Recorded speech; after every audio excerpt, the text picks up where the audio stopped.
नमस्कार, prime time debate के साथ मैं हूं दीपक कुमार।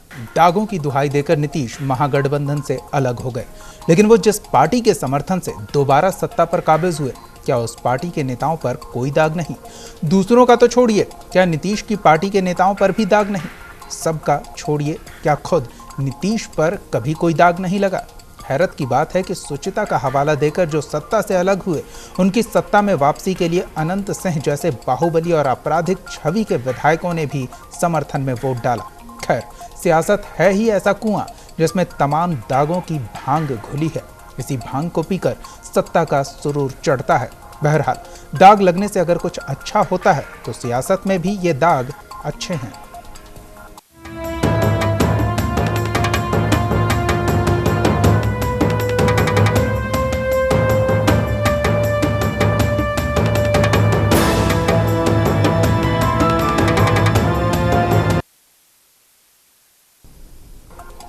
नीतीश कुमार ने तेजस्वी यादव पर भ्रष्टाचार के आरोपों के चलते इस्तीफा दे दिया था, लेकिन सियासत में क्या कोई ऐसा है जिस पर दाग नहीं? ये रिपोर्ट देखिए।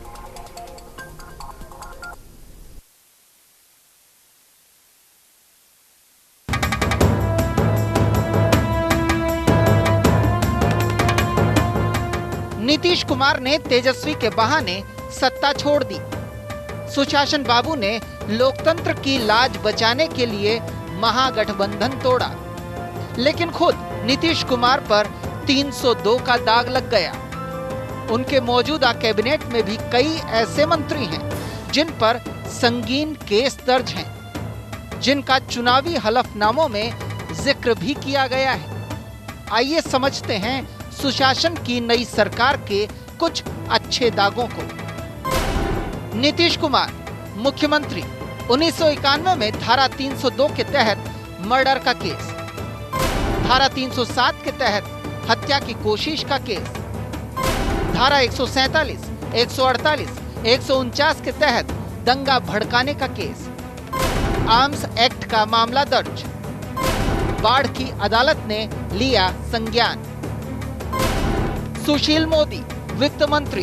भागलपुर के नौगछिया कोर्ट में कई मामले दर्ज। धारा 500, 501, 502 के तहत मानहानि का मामला, धारा 504 के तहत शांति भंग का केस, धारा 120B के तहत आपराधिक साजिश का केस। 1999 में राजद नेता R.K. राणा ने दर्ज कराया था मामला। प्रेम कुमार कृषि मंत्री।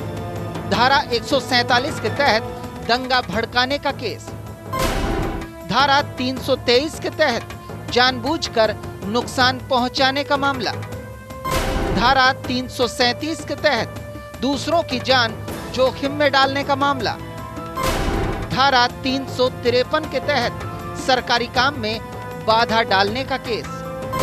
प्रमोद कुमार पर्यटन मंत्री।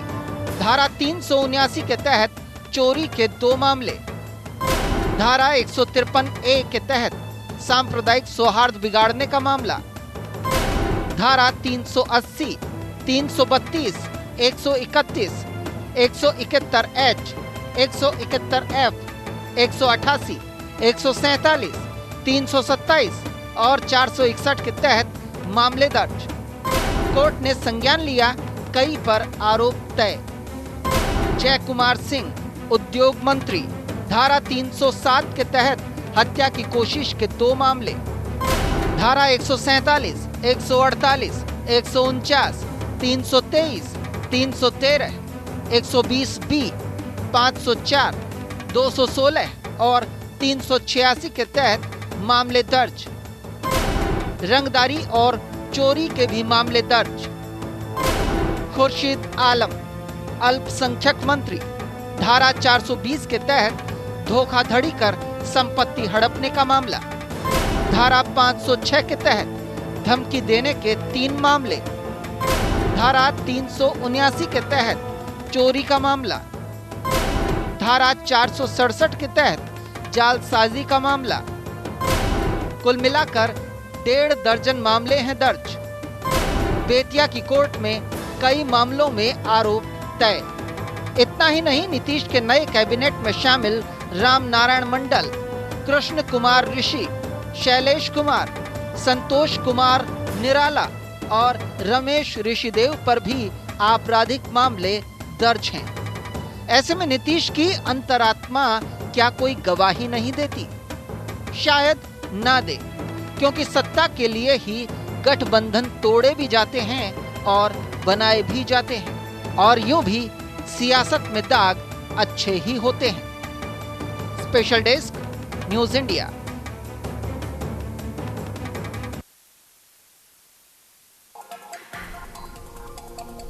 तो सुचिता की सियासत का हवाला दिया जाता है, लेकिन कैबिनेट की ये एक तस्वीर छोटी सी जो हमने आपको दिखाई, जिसमें कई मंत्रियों पर कई मामले दर्ज हैं, कुछ संगीन मामले भी दर्ज हैं जो आर्थिक अपराध से जुड़े हुए हैं, तो कुछ को राजनीतिक मामला कहकर नेता खुद रफा दफा करते रहते हैं और हवाला देते हैं कि धरना प्रदर्शन के दौरान सियासी रंजिश की वजह से उन पर ये मामले दर्ज किए गए हैं। लेकिन जो भी है, मामला तो दर्ज है।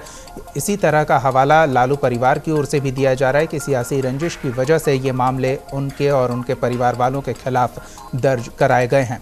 तो अब इस आधार पर नीतीश कुमार ने जिस तरह से महागठबंधन का साथ छोड़कर एनडीए खेमे में वापसी की है, उसे लेकर आरोप प्रत्यारोप का दौर चल रहा है और हम भी इस पर बात करेंगे।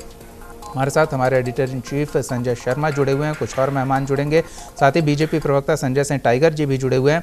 सबका बहुत बहुत स्वागत है। सबसे पहले संजय जी, आपकी एक प्रतिक्रिया चाहेंगे। जिस राजनीतिक सूचिता का हवाला देकर नीतीश कुमार महागठबंधन खेमे से अलग होकर एनडीए खेमे में शामिल हो गए, तो क्या नीतीश कुमार ये मानते हैं कि एनडीए के सभी सदस्य उस राजनीतिक सूचिता का बखूबी पालन करते हैं और कोई आपराधिक मामला या फिर आर्थिक अपराध, भ्रष्टाचार से जुड़ा मामला उनके सदस्यों पर नहीं है?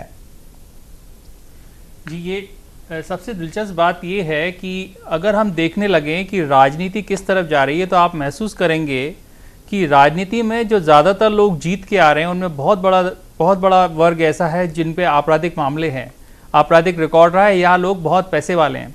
मैं आपके सामने एक थोड़ा सा आंकड़ा शेयर करना चाहूँगा कि बिहार में 143 जो विधायक हैं उन पे किसी ना किसी तरह के केस चल रहे हैं। आप सोचिए, करीब करीब 59% लोग पे केस चल रहे हैं। सबसे आगे आरजेडी है, जिसके 80 में से 49 विधायकों पे केस चल रहे हैं। 96 विधायक कुल ऐसे हैं जिन पे बहुत सीरियस केसेस चल रहे हैं, मर्डर के और अटेम्प्ट टू मर्डर के, किडनैपिंग के। और जेडीयू इसके बाद नंबर 2 है। जेडीयू में 37 लोगों पे सीरियस केसेस चल रहे हैं। आप सोचिए कि ये स्थिति कैसी है जहाँ पे कि लगभग पूरी विधानसभा का इतना बड़ा वर्ग जिन पे कोई ना कोई तरह के आरोप हैं, आप उनसे क्या उम्मीद करेंगे कि जब वो कानून बनाएंगे तो वो किस तरह से ऑपरेट कर रहे होंगे और उन पे किस तरह के दबाव बनाए जा सकते हैं। तो मेरी समझ में ये एक ऐसा वक्त है जहाँ हमें बहुत आगे के रिफॉर्म्स के बारे में सोचना चाहिए और कोई नए रास्ते निकालने चाहिए। लौट फिर के आपराधिक पृष्ठभूमि के लोग ही चुनकर ना आए, लोगों को विकल्प मिलना चाहिए, साफ सुथरे लोग आ सकें। बिल्कुल है, लेकिन संजय जी फिलहाल तो एक ही विकल्प दिख रहा है कि जो ताकतवर है उस पर कोई आरोप नहीं, समर्थ को नहीं दोष गुसाएं। संजय टाइगर जी, क्या यही वजह है कि नीतीश कुमार महागठबंधन खेमे से निकलकर एनडीए खेमे में आ गए? पहला तो ये कि अपराधी लोग जीत कर नहीं है जिन पे आपराधिक आरोप हैं जी, क्या आप जनता को इसमें जिम्मेवार नहीं मानते हैं? जनता लोगों का अब तो चुनाव आयोग ने ऐसा बाध्य कर दिया है कि सबको अपने रिकॉर्ड को सार्वजनिक करना पड़ता है जी। उसके बाद जनता को नोटा का विकल्प है। और क्या एक एक क्षेत्र से कई उम्मीदवार खड़े होते हैं, उसमें कोई साफ सुथरा छवि का खड़ा नहीं होता है। आपके कहीं बैठ करके डिबेट कर देना, गोल गोल बातें कर लेना, जमीनी हकीकत क्या है? और आपने सारे आपराधिक मामलों का जो जिक्र किया है, क्या आपराधिक मामला? किसी पर आचार संहिता का केस है, किसी पर आंदोलन का केस है, किसी में आजकल क्या है, कोई नेता अगर किसी अधिकारी से कोई उलझ गया तो सरकारी काम में बाधा करने का मुकदमा कर देता है। तो सारे मुकदमे को एक तराजू पे नहीं तोला जाना चाहिए। एफआईआर है तो सब पर एफआईआर है, तो आपको अंतर को समझना पड़ेगा। भारतीय जनता पार्टी राजनीति में सुचिता की पक्षधर है। और आपने जो सवाल खड़ा किया, देखिए किसी के मामले, किसी का द्वारा मामला दर्ज करवाना और स्वतः सरकारी एजेंसी जो है, सरकार की एजेंसी है, जो जांच एजेंसी है, उसके द्वारा स्वयं मामला संज्ञान में लेना, दोनों दो बात है। इसमें आप नहीं कह सकते कि किसी ने पूर्वाग्रह से, किसी ने विवाद के चलते, किसी ने राजनीतिक विद्वेष के चलते मामला दर्ज करा दिया। जो तेजस्वी यादव पर मामला था वो गंभीर मामला था, सीबीआई ने एफआईआर किया था। और सीबीआई ही एफआईआर नहीं करती है, प्रथम दृष्टया काफी साक्ष्य और तथ्य जुटाने के बाद सीबीआई एफआईआर दर्ज करती थी। अगर नीतीश नाता नहीं तोड़ते तो कल होकर उन पर चार्जशीट होता, परसों गिरफ्तार होते, तो क्या सरकार को असहज स्थिति से सामना नहीं करना पड़ता? इसे दूसरे लोगों पर मुकदमा है, उसकी अंतर स्थिति क्या है? मुकदमा तो इस देश में आपके विरुद्ध हम कर सकते हैं, हमारे विरुद्ध आप कर सकते हैं। मुकदमा हो जाना पर्याप्त नहीं है। मुकदमे की प्रकृति क्या है, प्रकृति क्या है, यथा स्थिति क्या है? आप हीरा के चोर, खीरा के चोर, तो आप चोर ही चोर है। उसने किसी का अमरूद तोड़ लिया और किसी ने किसी का लॉकर तोड़ के हीरा ले लिया। तो आप अगर कहने के लिए तो ठीक है, चोरी चोरी है, अपराध अपराध है, मामला मामला है, एफआईआर है। तो पहले सबको आपको निष्पक्ष मूल्यांकन करना पड़ेगा। और मैं समझता हूं कि नीतीश कुमार ने अपराध के विरुद्ध एक बड़ा कदम उठाया है, एक संकेत दिया है। और जो निराशा का भाव आपके मन में भी है, सबके मन में भी है, कहीं न कहीं अभी भी राजनीति में वैसे लोग हैं। आपको याद होगा जी पर हवाला का मामला दर्ज हुआ और उन्होंने हवाला का जिक्र होते ही उन्होंने लोकसभा से इस्तीफा दे दिया। ऐसे भी उदाहरण है। केवल नकारात्मक बातों को मत करिए कि देश के राजनेता इस कदर क्या है। इस देश में ऐसे राजनेता हुए हैं। बिल्कुल, हम तो उम्मीद सकारात्मक बातों की ही रखते हैं। जी, आते हैं संजय जी आपके पास। हमारे साथ कुछ और मेहमान जुड़ गए हैं। प्रोफेसर जगदीप छोकर हमारे साथ जुड़े हुए हैं, एडीआर के सदस्य हैं। साथ ही सरोज शर्मा वकील हैं, कानूनी सलाहकार हैं, ये भी हमारे साथ जुड़ चुके हैं। चितरंजन गगन जी जुड़ चुके हैं, आरजेडी प्रवक्ता हैं। इसके अलावा राकेश प्रवीर जी भी जुड़ चुके हैं, वरिष्ठ पत्रकार हैं। आप सभी का स्वागत है। सबसे पहले प्रोफेसर जगदीप छोकर जी से हम जानना चाहेंगे, चूंकि एडीआर नियमित तौर पर इस तरह के आंकड़े प्रकाशित करती रहती है जिससे पता चलता है लोगों को कि वाकई में हकीकत क्या है, पूरे आंकड़ों की समीक्षा की जाती है। ऐसे में जगदीप छोकर जी, जिस तरह से ये आंकड़े सामने आ रहे हैं, पिछले अगर 2 दशकों की बात करें तो राजनेताओं से जो जुड़े आपराधिक मामले हैं उनमें कितने गंभीर मामले हैं और कितने ऐसे मामले हैं जिनको राजनीतिक विद्वेष का मामला कहकर खारिज किया जा सकता है नेताओं द्वारा? और क्या इन मामलों को लेकर सियासतदान गंभीर हैं, जनता गंभीर लगती है आपको ऐसे आपराधिक मामलों को लेकर?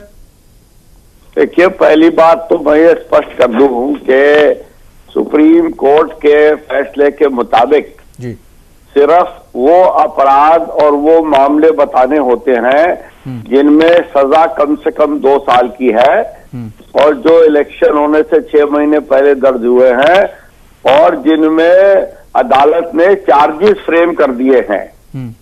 तो ये कहना कि एफआईआर हो गया तो मुकदमा हो गया और किसी ने किसी के खिलाफ अमरूद तोड़ लिया तो मुकदमा हो गया, ये मुकदमे सारे मुकदमे नहीं होते हैं जी। चार्जेस फ्रेम होना कोई आसान काम नहीं है। पहले कंप्लेंट होती है, फिर एफआईआर उस पर दर्ज होती है अगर कंप्लेंट सही लगे, फिर एफआईआर के बाद तफ्तीश होती है, तफ्तीश के बाद पुलिस एक चार्जशीट पेश करती है अदालत में और जब अदालत में कहते हैं कि जुडिशियल माइंड अप्लाई करने के बाद चार्जेस फ्रेम होते हैं जी। तो ये कहना कि ये सब मुकदमे दफा 144 के हैं और ये वो है, ये बिल्कुल गलत है, ये ठीक नहीं है। तो जो मुकदमे डिक्लेयर हो रहे हैं जिनके बारे में चर्चा होती है जी, वो इतने सिंपल मुकदमे नहीं है जी। और जगदीप जी, क्या आपको लगता है कि जनता इन सूचनाओं को गंभीरता से लेती है जो आपराधिक आंकड़े रहते हैं?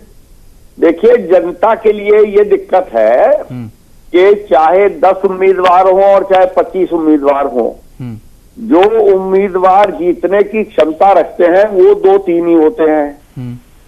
उन दोनों तीनों के खिलाफ अगर संगीन मुकदमे हैं तो जनता, बाकी ऐसे जनता को वोट देने की, ये कहना कि जनता जिसको मर्जी वोट दे दे, कोई भी वोट देने वाला आदमी ये नहीं सोचना चाहिए, ये नहीं करता कि मैं ऐसे आदमी को वोट दूं जो जरूर हारेगा, तो वोट देने की क्या जरूरत है। तो वो वोट देते हैं, देखते हैं 2-3 होते हैं जो मेन पार्टियों के लोग होते हैं। जमीनी हकीकत यही है जी। और उनमें अगर दोनों तीनों के खिलाफ मुकदमे है तो जनता के पास कोई विकल्प नहीं होता है। हम एक एनालिसिस करते हैं जिसमें कहते हैं रेड अलर्ट कॉन्स्टिट्यूएंसी, जिसमें 3 या 3 से ज्यादा उम्मीदवारों के खिलाफ केस हैं, उनके खुद ही बताए हुए। और देश में आधे से ज्यादा कॉन्स्टिट्यूएंसी रेड अलर्ट होती है। तो ये कहना कि जनता वोट देती है, जनता तो वोट देती है क्योंकि जनता के पास विकल्प नहीं है।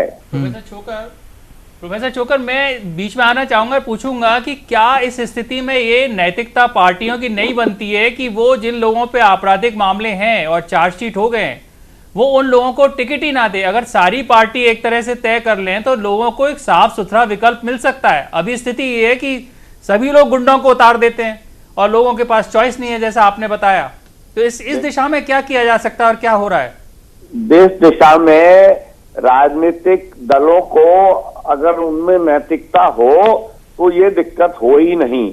हम लोग हर इलेक्शन से पहले हर पार्टी के जो प्रेसिडेंट या प्रमुख या मुखिया होते हैं उनको चिट्ठियां लिखते हैं और ये कहते हैं कि आपकी पार्टी के ये इस वक्त चुने हुए लोग हैं जिनके खिलाफ ये केस हैं, इनको कृपा करके टिकट मत दीजिएगा।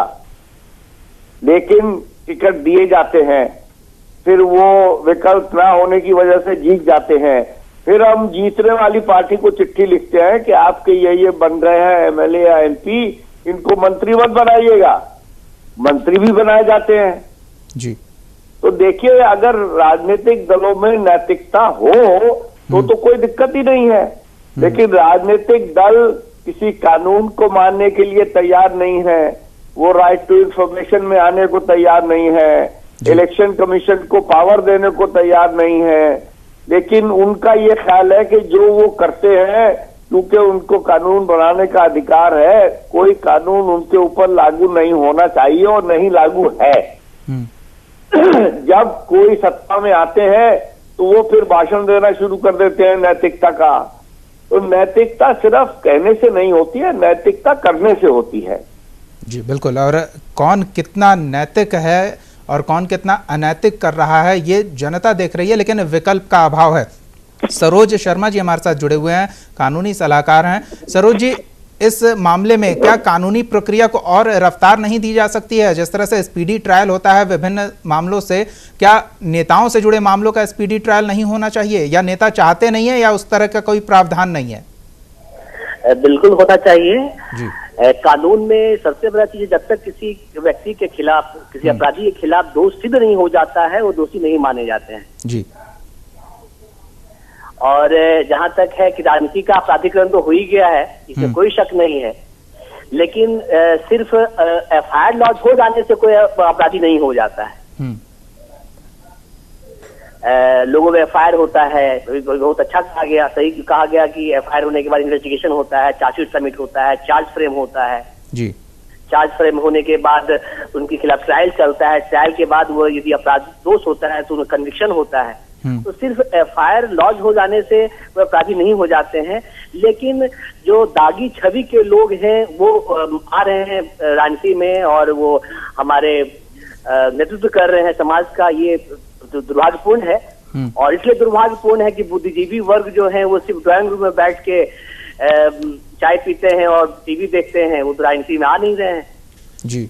सरोज जी, आप एक और बात बताएं कि अभी वो जब आएंगे मैदान में तो ये जो अपराधी छवि के लोग हैं वो हटेंगे जी। अब सरोज जी, आप बताइए कि मुख्यमंत्री पे 1991 का एक केस चल रहा है।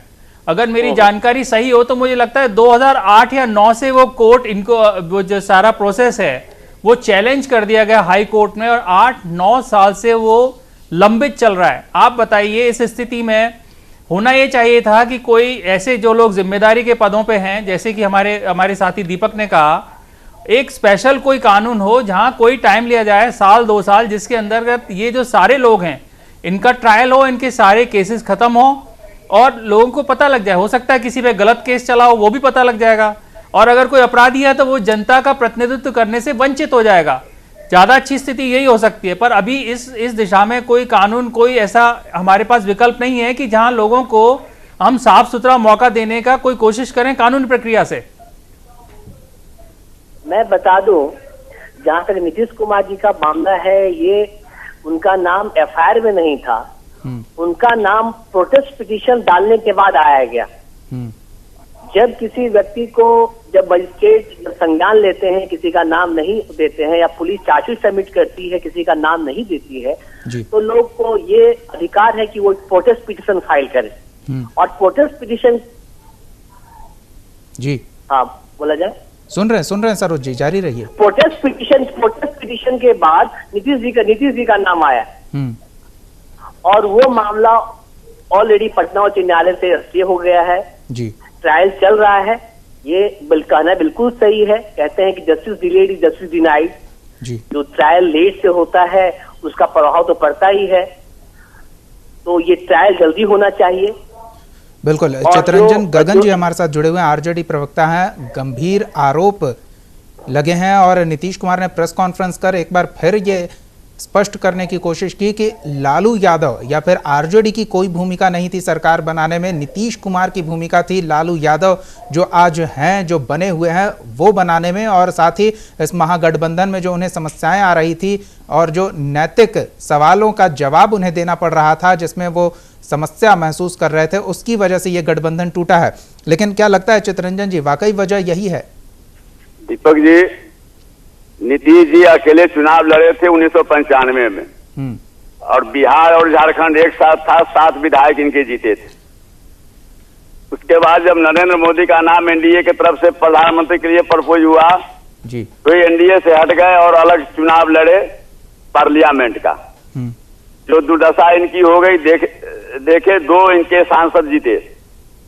अब उसके बाद ये दावा कर रहे हैं कि हाँ मेरे फेस पर, तो 2 बार ये अकेले चुनाव लड़के देख चुके हैं कि इनका फेस वैल्यू क्या है।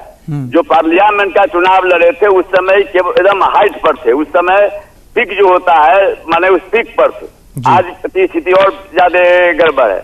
और उसके बाद जो जीतन राम मांझी के साथ इनका जो माने व्यवहार हुआ, उसके बाद उनका ग्राफ गिरा, वह तो अगर लालू जी का आशीर्वाद इनको नहीं मिलता तो शायद 1.5 अंक तक भी इनके विधायक नहीं पहुंचते, 10 अंक भी नहीं पहुंचते, जो स्थिति इनके साथ थी। लेकिन चितरंजन जी, यही तो नीतीश कुमार कह रहे हैं कि जिन हाथों में हथकड़ियां लगी हो उन हाथों से हम आशीर्वाद क्यों लें? नहीं, हाथों में आशीर्वाद जिस समय लिए थे उस समय भी लालू जी कन्विक्टेड थे।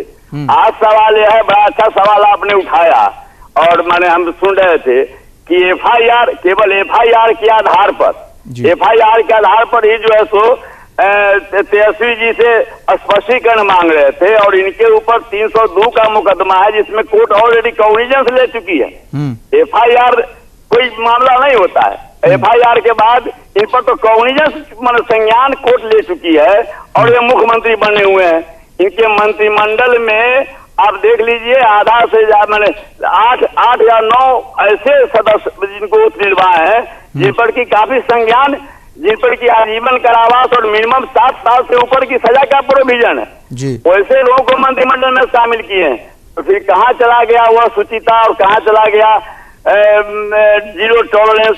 यह तो जो है। और चितरंजन जी, लेकिन आप जो कह रहे हैं जनता उससे कितना इत्तेफाक? जी दीपक जी, एक मिनट। और संजय जी ने कहा कि सीबीआई स्वतः केस की है, यही तो सवाल खड़ा करता है कि सीबीआई के पास इतने सारे केस हैं, यहाँ पीडीएस घोटाला यहाँ का है, छत्तीसगढ़ का है, व्यापम घोटाला मध्य प्रदेश का है, कितने सारे घोटाले हैं। लेकिन ये 13 साल पहले का केस, किसी ने उनको नोटिस नहीं दिया, किसी ने कंप्लेन नहीं किया, कोई एफआईआर नहीं किया, और 13 साल के बाद वो जो है स्वतः इस पर एफआईआर दर्ज करते हैं, और वैसे व्यक्ति को उसमें नामजद करते हैं जो उस समय अल्पवयस्क था। तो यह समझने की बात है सीबीआई क्या करती है। बहुत अच्छे लोग पैनल में बैठे हुए हैं, बिल्कुल, लेकिन संजय जी जानते हैं। तो और उसको जो सवाल खड़े कर रहे हैं उनका जवाब भी जरूरी है। चितरंजन जी, बिल्कुल, लेकिन आप जो समझ रहे हैं क्या जनता भी उसी तरह से समझती है? हमारे साथ वरिष्ठ पत्रकार राकेश प्रवीर जी जुड़े हुए हैं। राकेश जी, लोगों का रिएक्शन नेताओं को मिलता रहता है और उस आधार पर, जैसा नीतीश कुमार कहते हैं कि हम लोगों के बीच जाते हैं, उनकी प्रतिक्रियाएं लेते हैं और उस आधार पर अपने फैसले लेते हैं। लेकिन जिस तरह से अभी चितरंजन जी कह रहे हैं कि वो नीतीश कुमार के इस फैसले से संतुष्ट नहीं है क्योंकि उनके मंत्रिमंडल में भी अभी दागी सदस्य हैं, तो क्या जनता भी नीतीश कुमार के बात से कन्विंस होगी या फिर आरजेडी नेताओं के बात से कन्विंस होगी? नहीं, मुझे लगता है दीपक जी की राजनीतिक स्तर पर जो बयान दिए जाते हैं उसके अपने राजनीतिक मायने हो सकते हैं, लेकिन एक पत्रकार के रूप में जब हम लोग इसकी चर्चा करते हैं तो बिल्कुल वो जनभावना की बात होती है।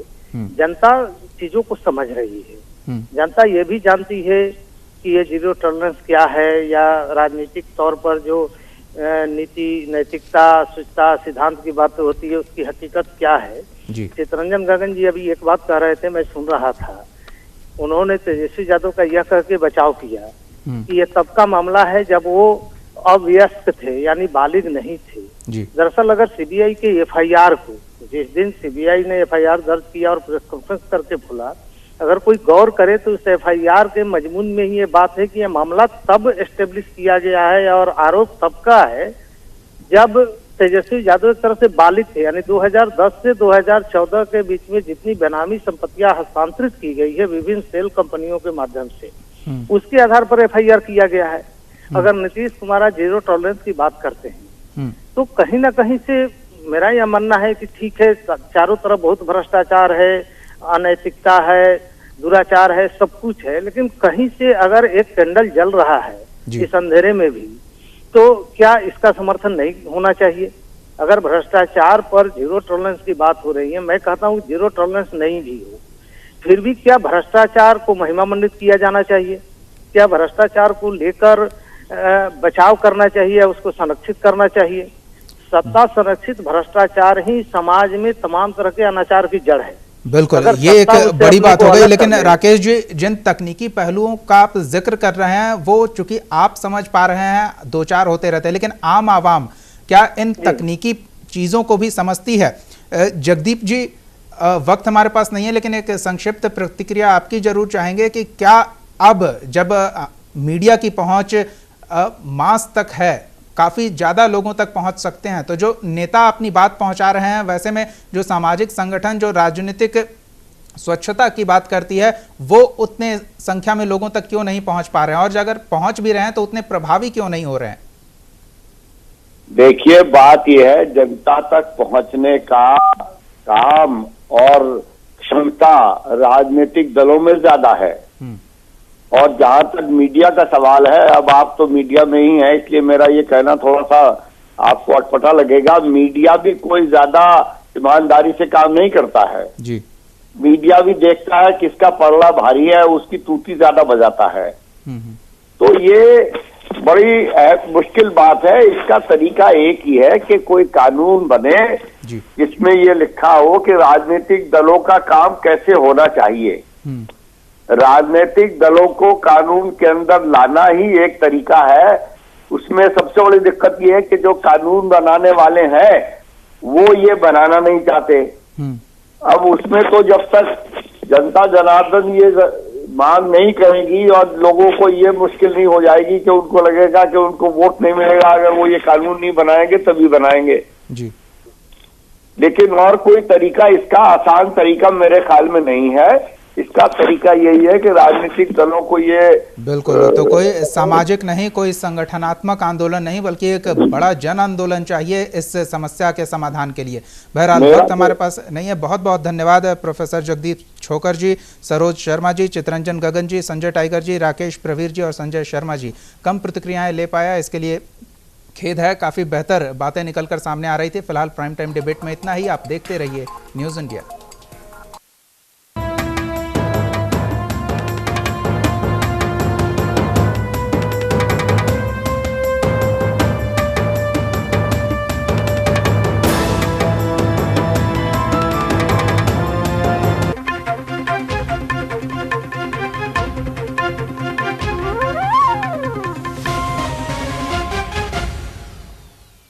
आप आप हमारे चैनल को YouTube पर सब्सक्राइब कर सकते हैं न्यूज इंडिया निम्स पर। इसके अलावा आप ट्विटर पर भी हमें न्यूज इंडिया 17 पर फॉलो कर सकते हैं। फेसबुक पर आप newsindia.nimsuni पर हमें लाइक कर सकते हैं।